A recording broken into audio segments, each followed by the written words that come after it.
Slinkies are a lovely way to demonstrate longitudinal waves, but it often causes confusion that a displacement time graph for a longitudinal wave looks like it's transverse, for example when viewing a sound wave using an oscilloscope. So I decided to attach a piece of cardboard to my slinky and then measure the distance to the piece of cardboard using an ultrasonic motion sensor, which can plot it in real time to show the students. Here, the horizontal is representing time and the vertical is representing the distance from the motion sensor. You can see as it moves to the right, the distance from the motion sensor increases, and as it moves to the left, the distance decreases. The time from one peak to the next peak represents the time period. So let's see what happens if we increase the frequency of the wave on the slinky.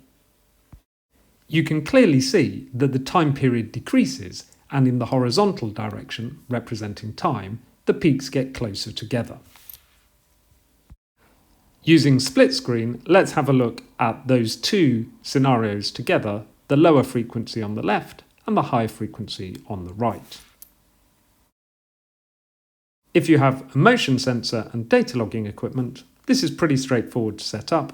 You just need to attach a stiff piece of cardboard to your slinky somewhere in the middle and clamp your slinky at the far end using a clamp stand or something else similar.